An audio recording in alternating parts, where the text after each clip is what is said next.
मित्रों नमस्कार। आज आपके साथ हम जो शनि का गोचर 29 मार्च 2025 से मीन राशि में हो रहा है उसको लेकर, जैसा कि हमने अपने पिछले वीडियो में बताया था कि हम सभी 12 राशियों के लिए एक एक करके 12 वीडियो बनाएंगे, जिनमें हर राशि का 29 मार्च 2025 से लेकर 3 जून 2027 तक का राशिफल बताएंगे। साथियों, इसी क्रम में आज हम शुरुआत कर रहे हैं मेष राशि की। आपके समक्ष ये चार्ट है और आप ये देखें कि वैसे तो यहां पर 1 2 3 ये सब हाउसेज है, फर्स्ट हाउस से लेकर 12th हाउस तक के हाउसेज लिखे हुए हैं। ठीक है साहब, ये तो हो गए हाउसेज।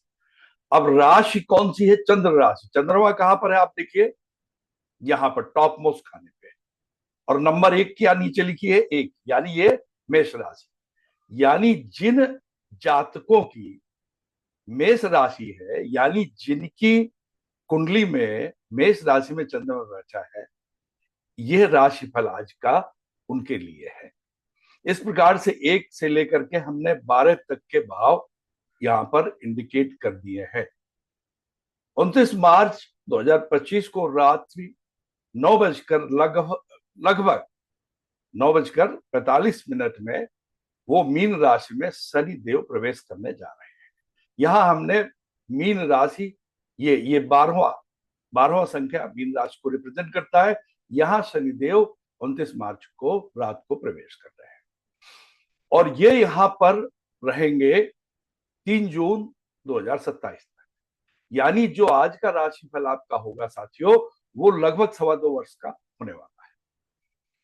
शनिदेव की इस स्थिति के कारण मेष राशि के जातकों पर उनके व्यवसाय, उनके जीवन, उनके कुटुंब, उनके स्वास्थ्य और आय, लाभ आदि सभी पहलुओं पर हम एकदम विस्तार पूर्वक चर्चा करेंगे। कृपया, और अंत में हम उपाय भी बताएंगे, तो कृपया इस वीडियो को आप शुरू से लेकर अंत तक अवश्य देखें। और यदि आपने अभी तक इस चैनल को सब्सक्राइब न किया हो, सब्सक्राइब कर ले। यदि अंत में ये वीडियो आपको पसंद आए तो कृपया उसको लाइक, कमेंट और शेयर अवश्य करें। धन्यवाद साथियों। अब आगे हम अपनी बात पर बढ़ते हैं। देखिए साथियों, आप मेष राशि के साथियों का अभी शनि देव का सामना इस 11वें भाव से हो रहा है। यानी अभी 29 मार्च के पहले वो यहां उनके 11वें भाव में विराजमान है। और स्वामी किसके हैं? 10वें भाव के। व्यवसाय का जो घर है, हाउस है, ये आपका 10वां आपके बिजनेस का है, प्रोफेशन का है, सोशल स्टेटस का है, पर्सनल स्टेटस का है। इन सब के भाव के वो स्वामी होकर, और ये 11वें भाव के स्वामी होकर वो अभी यहां पर विराजमान है 11वें भाव में। इंडिकेटर पे ध्यान दीजिएगा। इसके बाद वो 29 मार्च को जा रहे हैं आपके इस भाव में, इस राशि में। यानी ये आपके लग्न से कौन सा भाव हो गया? 12वां भाव हो गया है। 12वां। राशि कौन सी हो गई? मीन। साथियों, एक चीज समझिए, 12वां भाव यो तो व्यय का भाव होता है, लेकिन यहां पर जब शनिदेव प्रवेश कर रहे हैं तो इसके पहले तक तो आपकी स्थिति मेष राशि के साथियों ठीक थी, क्योंकि आपके व्यवसाय के, लाइवलीहुड का जो मीन्स है उसके, और आपके मान सम्मान के स्वामी शनिदेव, और आपके आय भाव के भी स्वामी, लाभ भाव के भी स्वामी शनिदेव अपनी ही राशि में 29 मार्च के पहले विराजमान थे या आज है, और वो अपनी मूल त्रिकोण राशि में। निश्चित तौर पर यह समय आपके लिए कुल मिलाकर के अच्छा रहा होगा। उनके यहां पर लगभग 2.25 2 ढाई वर्ष के प्रवास के दौरान आपका समय अच्छा रहा होगा। अब वो आपके व्यय भाव में जा रहे हैं। व्यय भाव में जा रहे हैं, एक त्रिकोणा हाउस है, और यहां पर जल तत्व की राशि है, मीन राशि में जा रहे हैं। और शनिदेव वायु तत्व के ग्रह है। जब वायु तत्व का मिलन जल तत्व से होता है तो थोड़ा हलचल तो मचती ही है साथियों, हलचल तो मचेगी। लेकिन सभी ये सब कुछ नकारात्मक होगा, हलचल नकारात्मक दिशा में जाएगी, हम ऐसा नहीं कह सकते। ये आपके कुछ सकारात्मक पहलू भी आपके जीवन में लाएगी, आपके व्यक्तित्व का कुछ इस प्रकार से विकास करेगी जिससे आपके व्यक्तित्व में ये टर्निंग पॉइंट होने जा रहा है। ध्यान से सुनिएगा, शुरुआत में मैं आपको यही बात बताने जा रहा हूं कि शनिदेव जब यहां पर मीन राशि में आएंगे, ये आपका 12वां घर होगा। ये घर सब कॉन्शियस माइंड का भी है, पूजा स्थल का भी है, ये मोक्ष का भी है। और जब मीन राशि आएगी जो कि आपकी जोडियक की अंतिम राशि है, यानी यहां पर शनिदेव प्रवेश कर रहे हैं, तो आप समझिए कि वो आपको बहुत ही कुछ अलग तरह का आपके व्यक्तित्व में परिवर्तन देने वाले हैं। अभी तक आप बेपरवाह थे, लेकिन 29 मार्च के बाद आपके स्वभाव में एकदम ट्रांसफॉर्मेशन हो जाएगा। आप बहुत गंभीर स्वभाव डेवलप करेंगे, गंभीर स्वभाव हो जाएगी, गंभीर प्रकृति हो जाएगी। आप चीजों को, जिंदगी के विभिन्न आयामों को आप बहुत गंभीरता से लेने लगेंगे। साथियों, ये बात तो हुई आपके व्यक्तित्व स्वभाव में बदलाव की, यहां पर उनके आने से। ठीक है सर, आपका अध्यात्म की ओर रुझान बढ़ेगा, आप हर चीज को गंभीरता से लेंगे। हाँ, चूंकि ये व्यभाव है सर, तो उसके कारण कई बार आप ऐसे भी कदम उठाने की सोचेंगे कि जो आपके लिए आत्मघाती हो, क्योंकि ये आपके लग्न का 12वां भाव, यानी अनडूइंग ऑफ द सेल्फ, यानी आप कुछ ऐसे काम करेंगे जिससे आपका नुकसान हो, लेकिन मीन राशि उसको ट्रांसफॉर्म कर देगी पॉजिटिव साइड में, वो बचा लेगी आपको ऐसा करने से, ये मानिए। हाँ, इसके लिए कुछ उपाय करने होंगे, वो मैं इस वीडियो के अंत में आपको बताऊंगा। तो इस वीडियो को शुरू से लेकर अंत तक ध्यान से देखिए, अंत में आपको उपाय भी बताऊंगा और इस राशि का पूरा जो फल आने वाला है उसका निष्कर्ष बताऊंगा। तो पहले एक एक करके आप देख लें कि आपके व्यक्तित्व में, आप यहां बैठे हैं 1 नंबर में, आप लग्न में यहां बैठे हैं, आपकी मेष राशि, और ये मेष राशि निश्चित तौर पर, मतलब इसके 12वें भाव में है, ये व्यय भाव है। तो यहां पर शनिदेव बैठ करके आपको सबसे पहले तो गंभीर बनाने वाले हैं, आपको जीवन की गंभीरता के बारे में एक तरह से आपको सबक देने वाले हैं, आप ये भी मान लीजिए उसको। और आपकी जो गतिविधियां अभी चल रही थी उनमें थोड़ा सा वो विराम लगाएंगे, लेकिन फिर भी अध्यात्म की ओर आपको बराबर बढ़ते रहेंगे। अब आप देखिए, चूंकि ये 12वां भाव त्रिक भाव है, छठे, 8वें और 12वें भाव को त्रिक भाव माना गया है, इसलिए जब 12वें भाव में शनिदेव यहाँ प्रवेश कर चुके होंगे 29 मार्च 2025 को, उसके बाद 3 जून 2027 तक वो आपको, चूंकि अब यहां प्रोफेशन को भी ले लेते हैं, आपके ये प्रोफेशन के, व्यवसाय के, जीविका के साधन के घर के स्वामी है, मान सम्मान के स्वामी, और वो यहां पर आ गए हैं 12वें भाव में। 12वां भाव चेंज का भी, इसका है चेंज का, तो वो आपके व्यवसाय में कुछ ना कुछ बदलाव लाएंगे। बहुत नेगेटिव बदलाव नहीं होगा, 12वां भाव तो नेगेटिव का ही है, मीन राशि के होने वजह से वो बैलेंस हो जाएगा बदलाव आपका। और चूंकि आय के भाव के भी स्वामी होकर वो 12वें भाव में बैठ रहे हैं, व्यय के भाव में, खर्चे के भाव में, तो वो आपसे खर्चा भी खूब कराएंगे। यानी आपके व्यवसाय और आय, इन दोनों को लेकर यहां पर आपको काफी खर्चा करना पड़ सकता है, आपके व्यवसाय में परिवर्तन हो सकता है, बदलाव हो सकता है, और वो कई बार थोड़ा बहुत अपसेटिंग भी हो सकता है, लेकिन जब आप उपाय करेंगे, अपनी नीयत को साफ सुथरा रखेंगे, तो उन सब में कमी आएगी। ठीक है साथियों, तो ये पूरा आपको 2.25 वर्ष तक इस तरह के कुछ परिणाम आपको मिलने वाले हैं। आपको अपने व्यवसाय के से रिलेटेड, आय और लाभ से रिलेटेड, ये यहाँ आपको मिलने वाले हैं। आपको स्वभाव में क्या परिवर्तन करेंगे वो मैंने आपको बता दिया है। अब ये देखिए इनकी दृष्टि कहाँ कहाँ पड़ रही है। इनकी दृष्टि पड़ रही है आपके आपके आपका ये लग्न है, आपका दूसरा भाव ये है, ये 12वां है। इनकी दृष्टि पड़ रही है आपके दूसरे भाव में, कुटुंब में। तो थोड़ा बहुत कुटुंब में भी कुछ ना कुछ आपके हलचल होगी। ठीक है साहब, कुटुंब में कुछ हलचल होगी, आपके परिवार में कुछ थोड़ा अपसेटिंग डेवलपमेंट हो सकते हैं, थोड़ा बहुत। हालांकि ये इनकी मित्र राशि है, इसलिए बहुत अधिक वो इसको नुकसान नहीं पहुंचाएंगे। आपकी वाणी में कठोरता ला सकते हैं, वाणी का घर है दूसरा वाला, तो आपको संयम बरतने की आवश्यकता है। इस दौरान अपनी वाणी में आप बराबर संयम बना के रखें, तो उससे भी आपका किसी प्रकार का नुकसान होने से बचाव होगा। और ये इसके अलावा आपके खान पान का भी है घर, तो आपके खान पान को भी सीमित करेगी, यानी आपको खान पान में भी संयम बरतना है, क्योंकि इनकी यहां से दृष्टि आपके ये छठे भाव में है। देखिए इंडिकेटर जा रहा है, छठा भाव होता है बीमारी का, और शनिदेव बीमारी के कारक ग्रह हैं, सिग्निफिकेटरी प्लैनेट। तो इसलिए वो यहां से आपको इस अवधि के दौरान बीमारी भी दे सकते हैं, यदि आपने खान पान में संयम नहीं बरता।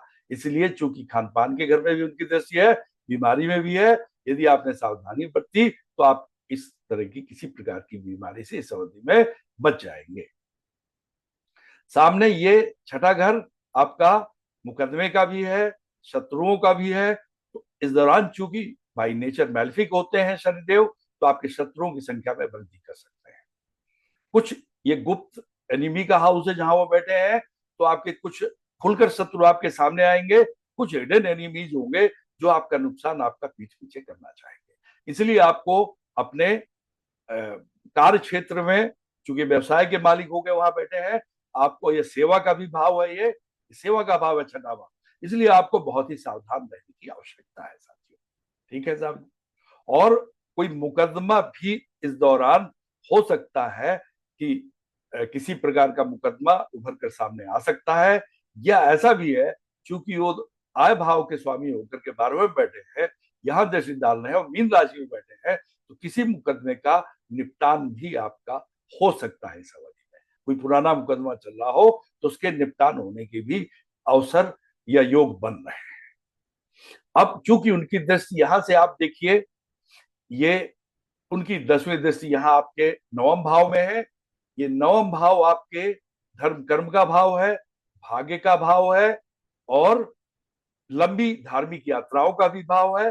और चूंकि कुछ खुद पूजा स्थल वाले भाव में बैठे हैं, इसलिए वो आपको इस दौरान पूजा, धार्मिक यात्राओं में आपका मन लगा सकते हैं। आपकी लंबी धार्मिक यात्राएं भी हो सकती हैं इस अवधि में। और ये आपके पिता का भी भाव है, तो ये पिता को थोड़ा, चूंकि 12वें भाव में बैठे हैं, छठे को भी देख रहे हैं, तो थोड़ा बहुत पिता को स्वास्थ्य की दृष्टि से कष्ट दे सकते हैं, थोड़ा बहुत। लेकिन चूंकि वो पिता के भाव से खुद चौथे भाव में बैठे हैं, जो कि पिता की स्थायी संपत्ति का भाव है, इसलिए वो पिता को इस दौरान कोई ना कोई वाहन या संपत्ति खरीदने के लिए भी उनको कंपेल कर सकते हैं, या प्रमोट कर सकते हैं, या उनको मोटिवेट कर सकते हैं, और उसमें निश्चित तौर पर आपका भी पैसा लगेगा। पूछे क्यों?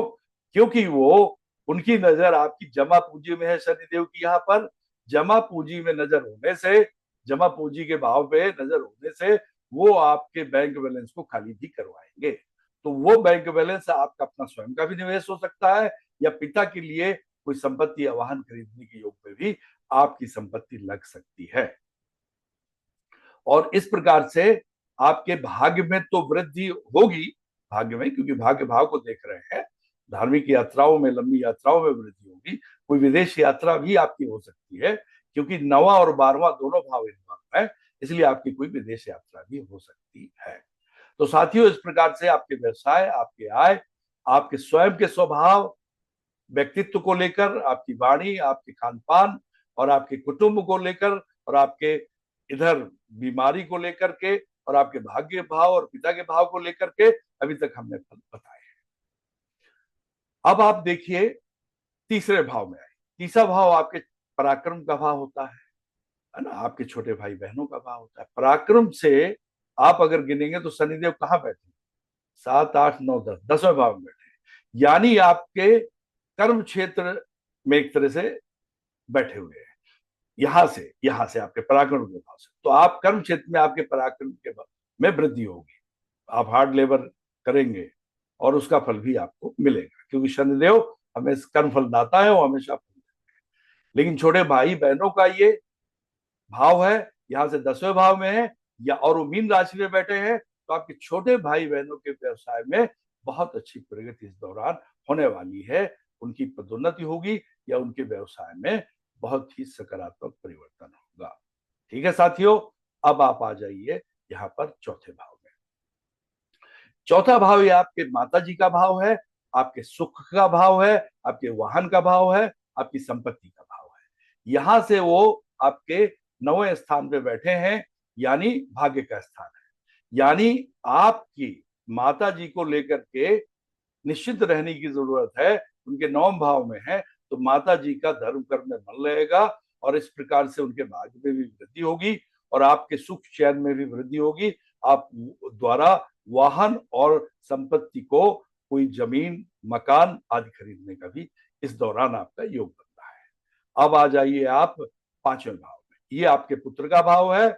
यहां से वो 8वें भाव में बैठे, तो ये पुत्र के भाव से 8वें भाव में बैठने का मतलब थोड़ा नकारात्मक स्थिति हो गई, दिग्भाव बन रहा है। तो पुत्र के स्वास्थ्य को लेकर थोड़ा आपको निश्चित मतलब चिंतित होने की आवश्यकता है, क्योंकि यहाँ से 8वां भाव है। हालांकि मीन राशि में बैठे हैं तो स्थितियां शीघ्र ही समझ जाएंगी।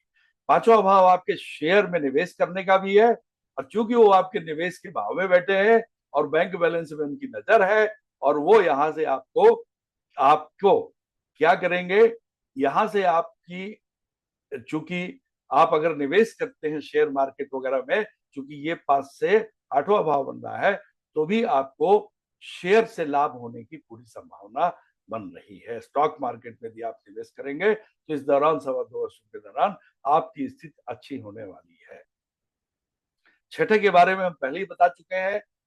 7वें के बारे में अब आप आइए, ये आपके आपके पार्टनर का, लाइफ पार्टनर का भाव है। लाइफ पार्टनर से ये 6th भाव में बैठे हैं, इसलिए उनको बीमारी दे सकते हैं। और इसलिए उस समय जो आप उपाय करेंगे इस दौरान, क्योंकि आपके 7.5 का पहला चरण कब शुरू हो रहा है, पहली ढैया आपकी कब शुरू हो रही है, 29 मार्च 2025 को शुरू हो रही है, जिस दिन वो यहाँ पर प्रवेश कर गए हैं शनिदेव। ठीक है साथियों, इसलिए आपको इस चीज पर ध्यान देने की थोड़ा आवश्यकता है, पड़ेगी। अब आप देखिए, जैसे यहां पर आपका, ये मैं चार्ट को थोड़ा सा छोटा ले लेता हूं, ये देखिए। अब ये देखिए यहां पर, हाँ, लेकिन ये आपके स्पाउच, मतलब यदि आपकी पति या पत्नी, तो उनसे छठा घर भी है, तो सेवा के भाव में उनको प्रगति देंगे, क्योंकि ये 6ठे 7वें 8वें दोनों को देख रहे हैं, और इसलिए वो प्रगति देंगे। अब यहां से ये 8वां आपका अनर्जित आय का है, अन इनकम का है, साथ ही अध्यात्म का भी है भाव। तो अध्यात्म के भाव से आप देखेंगे एक त्रिकोण बन रहा है, यहां से 5वें में है 12वां घर, और 12वें से चौथा है, 4 8 12, ये जल तत्व की राशियां हैं यहाँ पर, और जल तत्व के भाव है। इसलिए इस दौरान जो, जैसा कि मैंने शुरू बताया था, आपका धर्म कर्म में बहुत अच्छा मन लगने वाला है, और ये आपकी लाइफ के लिए टर्निंग पॉइंट होगा। आप अपने जीवन के सभी पहलुओं को बहुत गंभीरता से लेंगे, और आगे सदैव आपको लाभ अर्जन होता रहेगा। ठीक है साथियों, अब हम आते हैं, देखिए इसमें आप आ जाइए। देखिए ये आपका, ये इधर, ये आपका जो है 11वां, ये 8वें को हमने देख लिया, 9 भाव इसके बारे में बता चुके हैं, 10 के बारे में बता चुके हैं, 11 के बारे में बता चुके हैं, 12 के बारे में बता चुके हैं, और आपके बारे में अब मैं एक चीज कारकत्व के अनुसार बताने जा रहा हूं। आप ध्यान दीजिएगा, यहां पर 12वें भाव में ये यदि आपकी, ये आप मेल हैं, तो आपकी ये बाई आंख है और ये दाई आंख है, ये आपका दूसरा भाव। ये 12वां भाव आपकी बाई आंख है, ये दाई आंख है। निश्चित तौर पर इस दौरान थोड़ा आपको सावधान रहना है अपनी आइज को लेकर। ठीक है साहब, ये डेवलप हो सकती है प्रॉब्लम आइज की, संदेह बैठ गया, वहां दृष्टि है। और यदि फीमेल का चार्ट है ये, तो फीमेल के चार्ट में ये दाई आंख होता है 12वां भाव, बाई आंख है, तो उनको भी वही सावधान रहना है क्योंकि एक भाव में वो बैठे हैं, दूसरे में दृष्टि डाल रहे हैं। ठीक है साहब, व्यय भाव है, इसलिए आपके खर्चे बहुत बढ़ेंगे। क्योंकि आपकी जमा पूंजी पर भी इनकी नजर है, तो आपकी बहुत सारी जमा पूंजी को निकलाएगी। ये बात अलग है कि आपके वाहन या संपत्ति आदि में वो निवेश कराएंगे, शेयर मार्केट में निवेश कराएंगे। लेकिन चूंकि मीन राशि है, तो निश्चित तौर पर आप जायज खर्चा ही करेंगे, कोई नाजायज खर्च इसमें नहीं करने वाले हैं, इसलिए आप सावधान रहेंगे। दूसरी चीज, ये आपकी नींद का भी भाव है, तो यहां शनिदेव के आने से आपकी नींद में खलल जरूर उत्पन्न होगा। उसको लेकर जब आप उपाय करेंगे, योगा करेंगे, मेडिटेशन करेंगे, तो निश्चित तौर पर आपके मन को चैन और शांति मिलेगी। वो मैं अभी इसके बाद ही बताने जा रहा हूं, उपाय क्या करना है आपको। साथियों, ये आपका सेक्सुअल प्लेजर का भी भाव, तो शनिदेव के यहाँ आने से, चूंकि 10वें और 11वें भाई के मालिक है और यहाँ बैठ गए हैं, और उनकी नजर जहां जहां है उन सबको देखते हुए, मतलब थोड़ा आपका जो सेक्सुअल प्लेजर का भाव है, सुख सैया वाला भाव है, बेड कंफर्ट्स का भाव है, उसमें थोड़ा आपके आपके इस प्रकार के सुखों में थोड़ा व्यवधान उत्पन्न होगा। ठीक है साहब, और चूंकि वो आपको किसी प्रकार से खलल आपके जीवन में उत्पन्न नहीं करेगा, इसको लेकर के आप चिंतित भी नहीं होंगे, क्योंकि ये अपने आप यहाँ बैठ करके मीन राशि में आपका मन अध्यात्म की ओर झुका रहे हैं, इसलिए इससे आप परेशान नहीं होंगे। और साथ ही ये विदेश यात्रा का भी है और विदेश का भी है, यानी इस दौरान मैं पहले ही बता चुका हूं कि नवा भाव भी इन्वॉल्व है, और इसलिए इस दौरान आपकी लंबी विदेश यात्राएं भी हो सकती हैं। चूंकि 12वीं राशि और 12वां भाव दोनों जल तत्व के राशियां और जल तत्व के भाव है, इसलिए इस कारण भी आपकी विदेश यात्राएं हो सकती हैं। पूरा योग बन रहा है, क्योंकि लाभ के भाव के स्वामी शनिदेव यहाँ आ रहे हैं, वायु तत्व के ग्रह है, और वायु तत्व आपको बाई एयर यात्राएं कराएंगे, लेकिन आपको समुद्र भी पार करना पड़ता है, जल तत्व की राशि है, तो उसको पार करके जैसे जैसे ये आगे इस राशि में बढ़ते जाएंगे, आपकी समुद्री यात्रा, हवाई यात्रा का योग बढ़ता जाएगा, बनता जाएगा। इसके अलावा चूंकि जो हमने आपको ये बताया कि कहां कहां पर किस किस जीवन के पहलू को लेकर के आपके इस 2.25 वर्ष में समय रहने वाला है, उनको लेकर के आप यदि देखना चाहें तो मेरा पिछला एक वीडियो 7.5 का पूरा सच के बारे में है, उसको भी आप देख सकते हैं। कुछ पहलुओं को आप इसमें जोड़ करके भी अपना स्वयं का भविष्य फलन कर सकते हैं इस अवधि का। अब मैं अंत में इस वीडियो के साथियों आपको उपाय बताने जा रहा हूं। देखिए, आप केवल 4 उपाय करें, चाहे शनि की 7.5 का कोई भी चरण चल रहा हो, कोई भी ढैया चल रहा हो, या संकट शनि की ढैया चल रही हो, या अष्टम शनि की ढैया चल रही हो, उन सब के लिए ये कॉमन 4 उपाय है, जिनको लोग अगर श्रद्धा के साथ करते हैं तो आजीवन उनको कष्ट नहीं होने वाला। ढैया की बात तो आप छोड़ ही दीजिए, क्योंकि कर्म फलदाता शनि वो सदैव आपसे प्रसन्न रहेंगे और आपका कल्याण करते रहेंगे।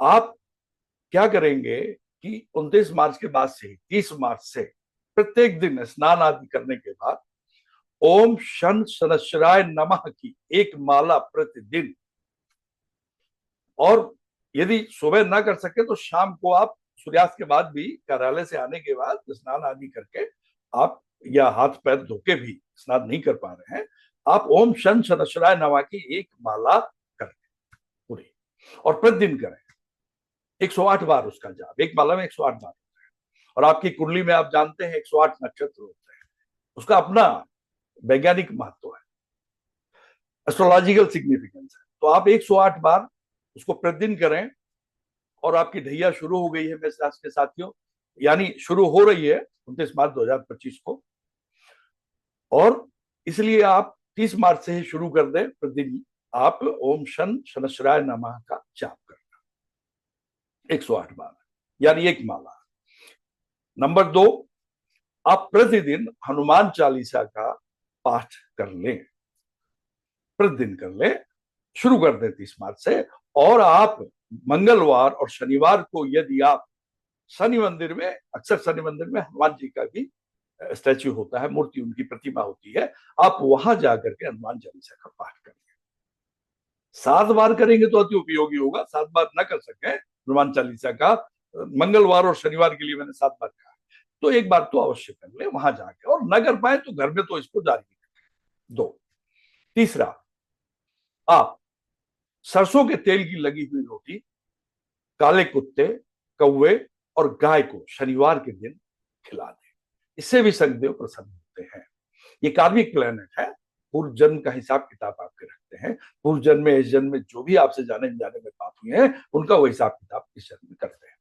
साथियों, अब मैं अगली बात आपको, अगला और अंतिम उपाय आपको बताने जा रहा हूं, अति महत्वपूर्ण है। आप प्रत्येक शनिवार को सूर्यास्त के बाद शनि मंदिर, शनि मंदिर जहां होगा वहां पीपल का पेड़ भी होगा। अक्सर शनि मंदिर पीपल के पेड़ के नीचे ही बने होते हैं। तो आप शनि मंदिर में सरसों के तेल का दीपक जलाएं और शनि देव पर सरसों के तेल अर्पित करें, काला कपड़ा उनको अर्पित करें, काली उड़द की दाल करें, काले तिल अर्पित करें, और उसके बाद शनि देव की मूर्ति की और पीपल के पेड़ के भी 7 बार चक्कर लगा लें।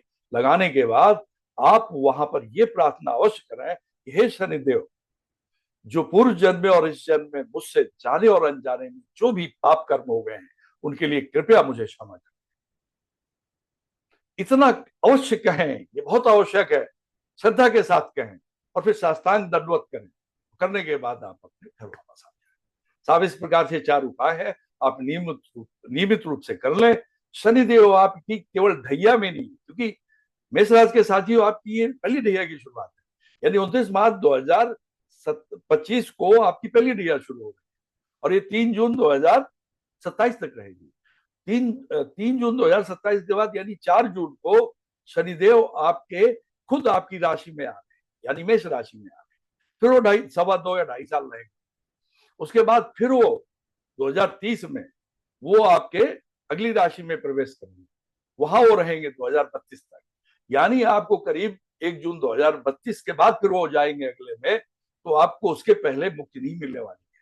ये तीनों ढैया चलेंगी और शनि देव की 7.5 का मतलब है कि आपकी परीक्षा शुरू हो गई है। तो आपकी परीक्षा की शुरुआत 29 मार्च 2025 को होने जा रही है। आप पूरा दृढ़ निश्चय कर लें कि इसका सामना हमें साहस से करना है, अच्छे कर्म करके करना है, नियत साफ रखना है, सबके प्रति हमें अच्छा आचरण रखा है और गरीबों का, मजदूरों का, सबका ध्यान रखना है, किसी की आत्मा को कष्ट नहीं होने देना है।